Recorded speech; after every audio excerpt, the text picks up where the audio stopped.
I have seen many people with B12 deficiency తోటి నేను చూసిన వాళ్ళు చాలా మంది ఉన్నా. అది ఎంత ఓవర్ డోస్ అయిపోయిందంటే they are taking injections, B12 injections. ఇది ఎంతవరకు కరెక్ట్? అంటే లోపమవటం వల్ల ఇంజెక్షన్స్ తీసుకోవడం ఓకేనా? నువ్వు కరెక్ట్ దీంట్లో 2 పాయింట్లు చెప్పాలి. ఆ! ఒకటి B12 తగ్గిపోవటం. ఇప్పుడు నువ్వు చేపించావంటే ఒక 10 మందికి, హ్మ్. వీటిలో 10 మందికి చేపించామనుకోండి. హ్మ్. దాంట్లో 5 to 7 మెంబర్స్ కి ఎయిదర్ విటమిన్ B12 గానీ, హ్మ్. ఎయిదర్ విటమిన్ డి గానీ, హ్మ్. ఇవి 2 తక్కువగానే ఉంటున్నాయి. అని ఉంటున్నాయి. దానికి హ్మ్. రీజన్స్ కూడా ఉంది. మనం ఇప్పుడు ఫస్ట్ విటమిన్ డి పరంగా అనుకోండి, వీఆర్ నాట్ ఎక్స్పోజింగ్ ఆ సన్‌కి ఎక్స్‌పోజ్ అవ్వటము ఇవన్నీ గత ఉండట్లేదు. సో హ్మ్. దాని వల్ల ఒకటి. ఇంకా B12 అంటే ఇంక వెజిటేరియనిజం అనేది ఒకటి. రెండోది మనం తిన్న ఫుడ్ కూడా కరెక్ట్‌గా తినకపోవటము, అది అరక్కపోవటము. హ్మ్. B12ని ఇంకా లోపల ఇంటర్నల్‌గా కూడా ఏమైనా అల్సర్స్ కూడా ఉండటము, లేకపోతే ఇంట్రిన్సిక్ ఫ్యాక్టర్ డెఫిషియన్సీ అంటే ఒక ఫ్యాక్టర్ అనేది మనకి B12 అబ్జార్బ్ చేసుకోవడానికి ఒక ఫ్యాక్టర్ ఉంటుందన్నమాట పొట్టలో. ఓకే. అది తక్కువైపోవటము వీటి ఓకే. వల్ల ఉంటుంది.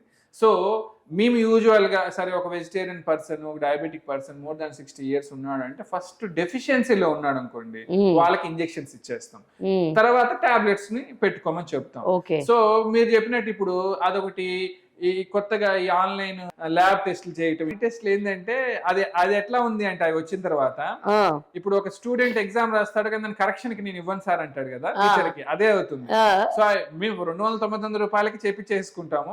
కానీ డాక్టర్‌ని అయితే కలవము. ఆ! అబ్బా! ఇందులో చూసేసి వచ్చేసింది. ఈ ఆ! ఫార్ములా మాకు ఇది తక్కువుందన్నారు. సో దానికి ఏం మీరు చేయాలని చెప్పినట్టు చెప్పి షాప్‌కెళ్ళిపోతాము, తెచ్చుకుంటాము. ఆ ఓటీసీ అది కూడా కొద్దిగా ప్రాబ్లమ్‌గా ఉంది. ఓకే. కానీ ఓకే.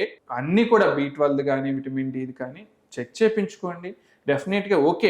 మేము చాట్ జీపీటీ అనొచ్చు, లేకపోతే మీ ఫ్రెండ్స్ చెప్పారనొచ్చు, లేకపోతే ఇంకేదన్నా. ఒకసారి మీరు ఎగ్జామ్ రాసారు గదా! హ్మ్. సో ఇచ్చారు గదా టెస్ట్‌కి. హ్మ్. అందుకని బ్లడ్ టెస్ట్ అంటున్నాం గదా! ఆ హ్మ్. టెస్ట్‌ని ఇప్పుడు టీచర్ దగ్గరికి ఆ టీచరు ఒకప్పుడు పెన్ను తీసుకొనొస్తే మేము స్టెత్ తీసుకొనుంటాం. అంతకన్నా ఏం లేదు. ఒకసారి చూపించుకోండి. తర్వాత దాని ప్రకారం ఫాలో అవ్వండి. ఓవర్ ట్రీట్‌మెంట్ చేసుకోవద్దు.